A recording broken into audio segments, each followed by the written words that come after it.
guys, so check it out. I feel kind of bad about this because I know Derek Liam Neeson is live right now, but I literally have just a break. Like my daughter is napping, the woman is out at the store, the house is quiet, and this is like the few 10 or 15 minutes that I know that I'm going to get today where I'm going to be mostly completely uninterrupted to go ahead and give you guys an update. On top of which, we're going to do it super ditto. I just have the phone out in my hand. I can't find my little attachment thing. My daughter has moved it to hook it up to the tripod and everything. But I figured while I've got the time, and you guys haven't seen it, at least if you don't follow on Facebook or Instagram or my personal Facebook page or whatever, you guys haven't seen where it's at yet. So I figured I would go ahead and give an update. So one of the things that I did, actually, I'll just show you guys while I talk about it. One of the things that I did is I completely removed, well, I didn't remove, but I shoved all the wiring harness back in through the firewall. I eliminated all kinds of stuff that was underneath the hood and started moving things around. And I just wanted to get it back to kind of square one and clean, if you will. You know what I mean? Like, this is the space that I have to work with. And when we initially put this car together, it was in a super big rush. So nothing was incredibly planned out. And I know that there are some things that I'm going to have to do to, you know, changes that need to be made. So, and like first thing, if you guys see it, I'm going to just address it now. I moved the fuel pressure regulator to the firewall, which apparently won't get through tech. And I was like, damn, because at 2 a.m. last night, it was a really good place to stick it, and it looked like it was going to work out well, but we're going to have to move that as well. So the motor is kind of in. There's like 1 or 2 bell housing bolts in just to kind of get me lined up and figure out where we're going to go. I just sat the intake on top just so that way we can start plotting and planning and physically where everything is going to go. And I guess the biggest thing is this joker right here. Now, I've already figured out some mistakes that I've made and everything else, and I really appreciate my friends and everybody for helping me out with that. But as you can see, I just barely started to trim the bumper a little bit, and that's probably all that I'm going to trim for right now to fit the turbo there. We also had to cut out the core support up top there. Bottom core support is still there, but I just started cutting the bumper. We're not really going to get too crazy on cutting the bumper and everything until the hot side is built and everything is in its place. Also, one thing that I wanted to update on, because I got it back from my buddy today who was blazingly fast with it, and I'm very appreciative of that. He was like, man, if anybody's, you know, if there's going to be any delay in your project, it's not going to be on my end. I have a Honda radiator, so I'll pull that out in a second. But bam, got my Monkey Fab flange. My buddy welded that up for me, did a really nice job. I knew that on the area in the middle there, it was going to be a pain in the ass, and I would probably screw it up. And he's like, well, just bring it to me. I'll go ahead and work it up for you. And he did. So I gave this to him. I feel like I gave this to him like yesterday or the day before, but he already brought it back. So we've got the flange there, and what's going to happen is the flange is going to sit in here, and for those of you guys that do or don't know, it's got some mounting bolts here, and what I'm going to do is, because of the placement of this turbo, I'm actually going to build a bracket, and not really a bracket, I mean, I'm going to run a bar straight up and then straight to the side of this core support, so it like boxes it in, and that's what we're going to use to bolt right there. Now, the turbo is kind of in its place right now. I think I still have to come forward a little bit, mostly because I'm going to be building this 90 off of the exhaust myself, off the exhaust housing, and I know it's going to be a pain in the ass to do a super tight 90 and everything, so I want to bring it forward as far as I can to make the room for it. The radiator is right here. It's just a little Honda radiator with a fan that's literally the size of the radiator. But I think, and this is at least my theory with it anyway, the important part of what's going on under the hood is that big thing and the hot side. I think the cold side will be a slightly more manageable by the time we get to it, but I want to do all of the hot side and then all of the cold side and then start sticking everything around it. So like radiator, you know, transcooler. The transcooler is down in here, and I think I need to buy a new one because I think I poked a hole in it when I was trying to take it off of the radiator.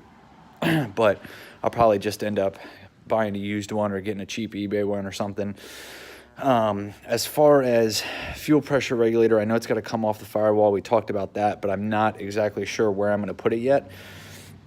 I think, and I could be wrong, and I'm not sure how well it will work out, but I think the radiator can actually fit right in here, because of its, you know, of the width of it. The problem is it'll be butted up right up, the turbo, right up against the turbo, so I would really have to put some heat shielding or something in there.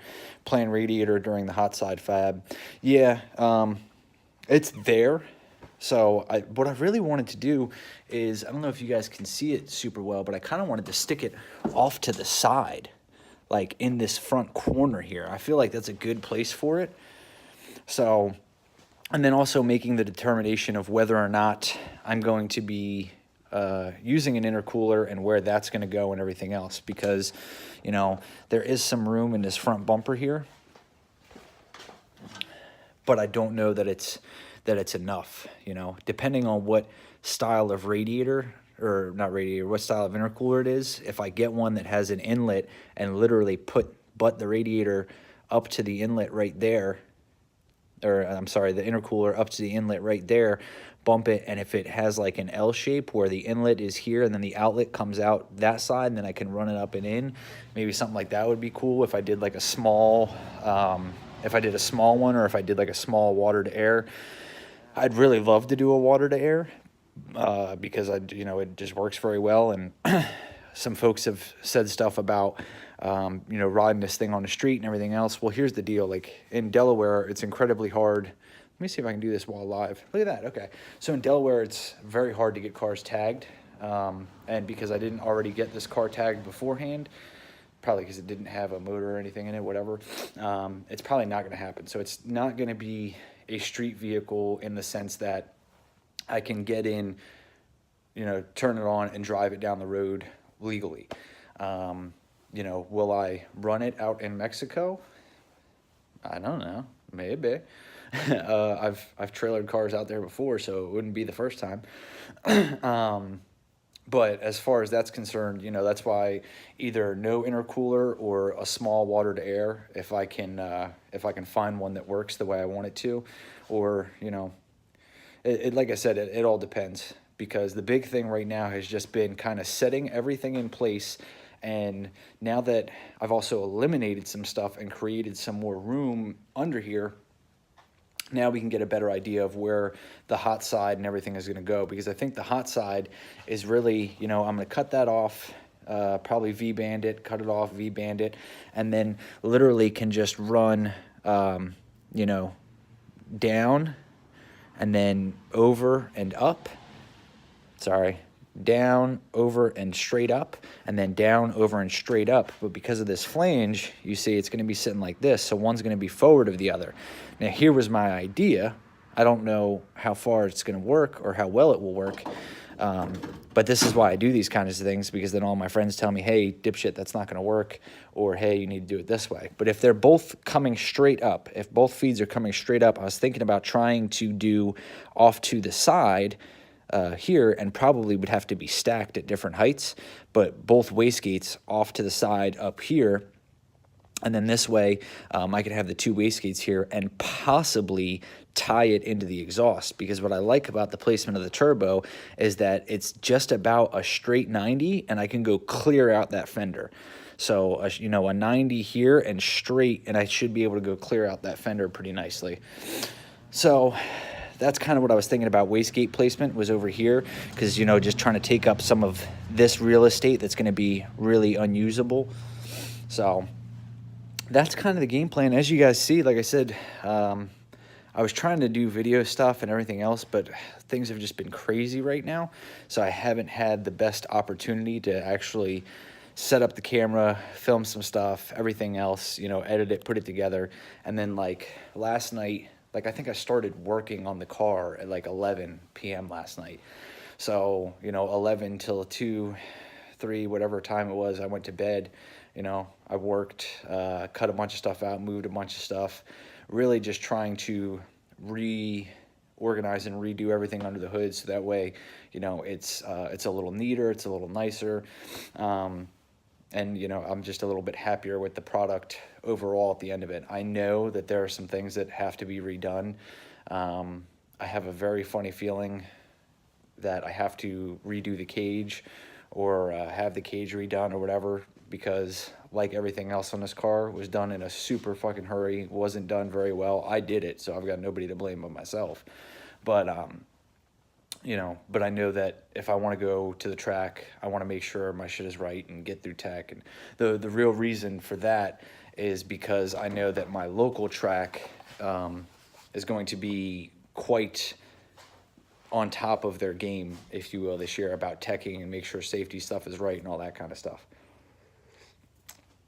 So I just don't want to put all this work into it, get everything done, get out there, and then be told you can't drive down the track because this or this or this isn't right. So I really want to be on top of it and make sure we can do that. Let me see, what else?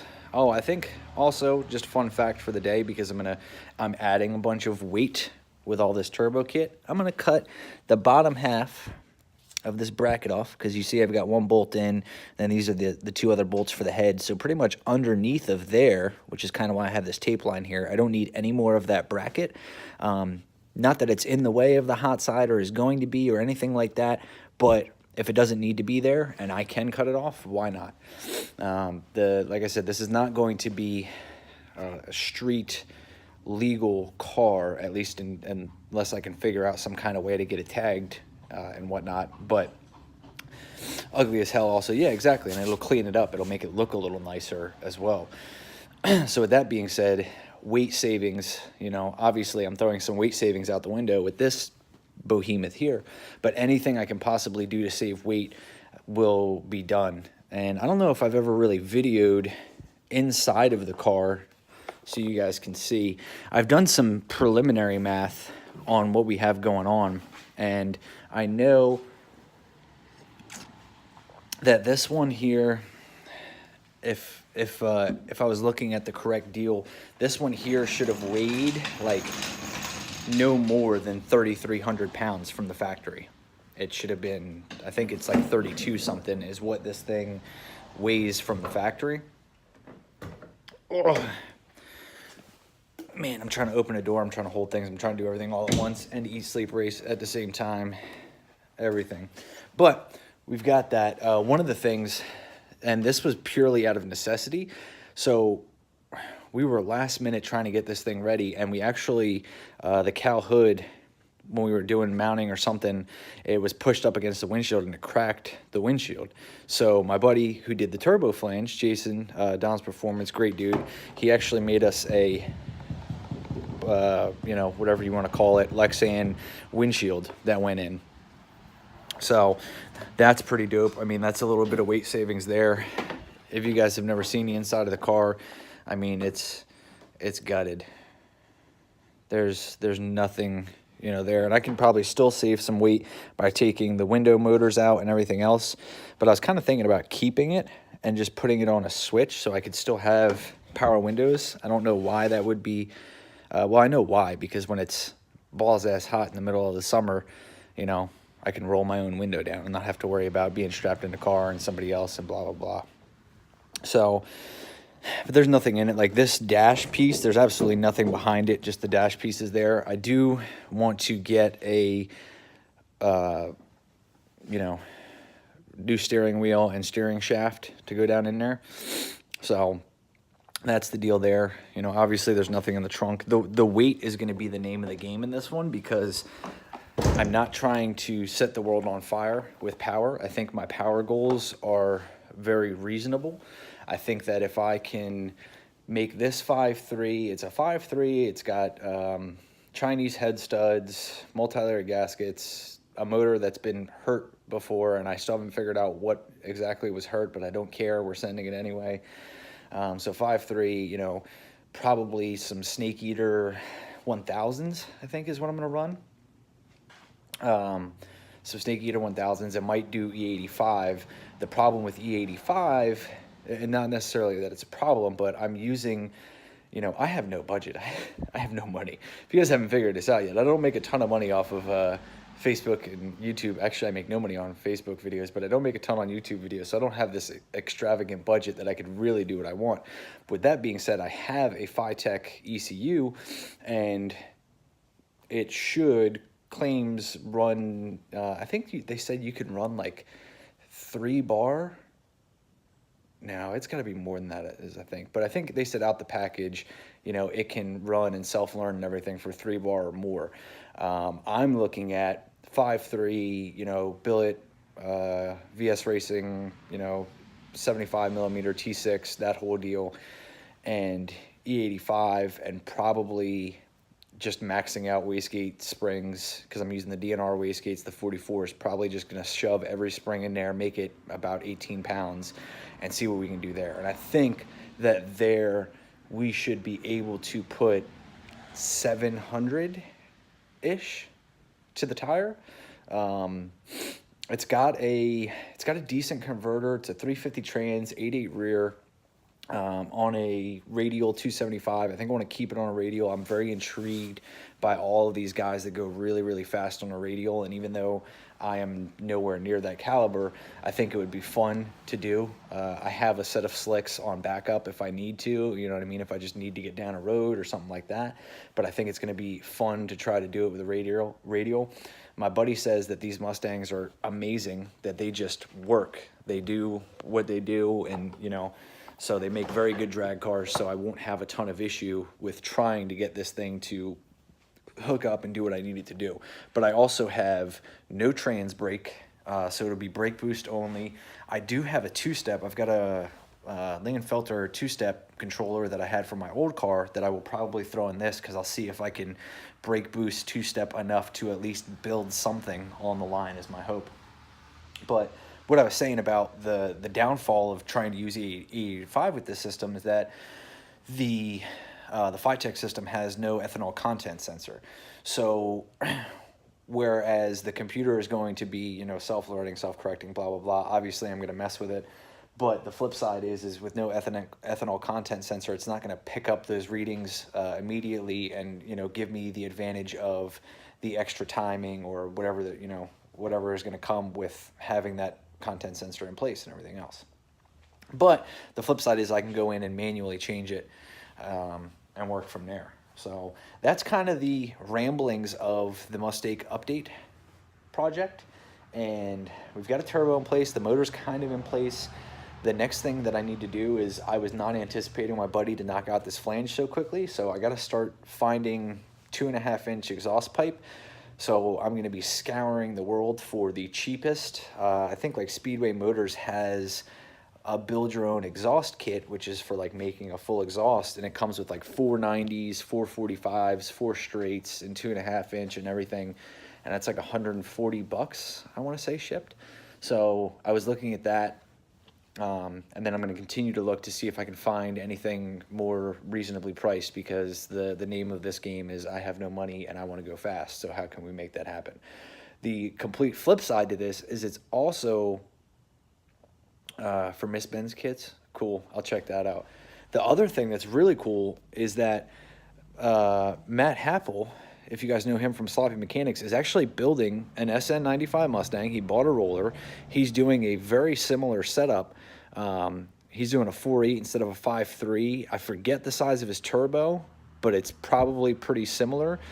And they're trying to run 8s for $8,000, which I think is, completely doable, especially knowing him and his budgeting and what he's able to make happen.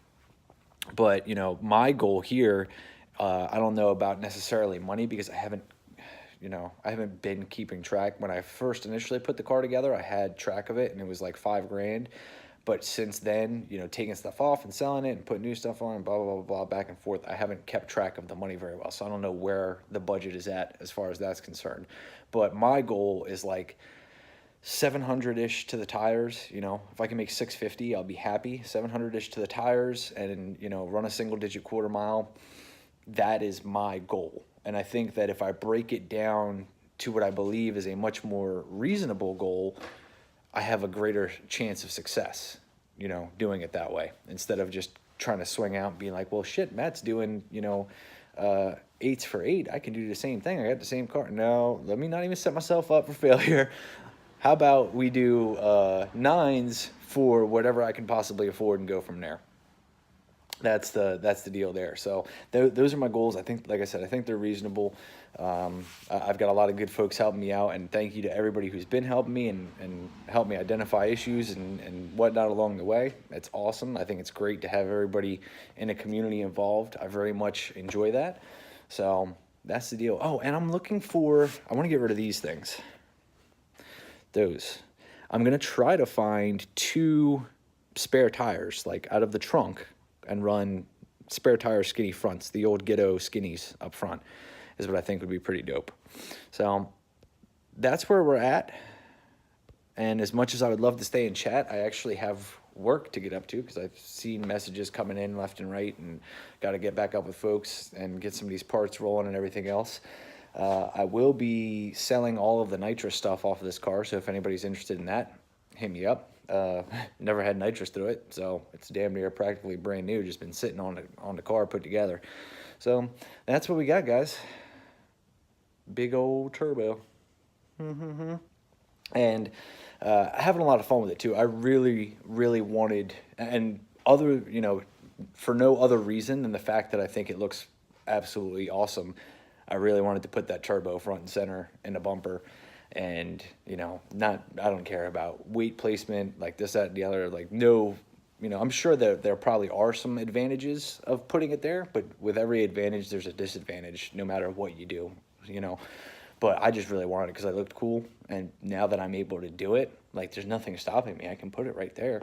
You know, it really reignited my interest in the project and having fun with it, because I know it's hard. You know, I'm like you guys. That's, you know, working and doing everything else and then trying to get out into the car and have the motivation at a high level so that way you can do what you need to do. It's not easy, but sticking that turbo right there definitely motivated me a bit. So thank you guys.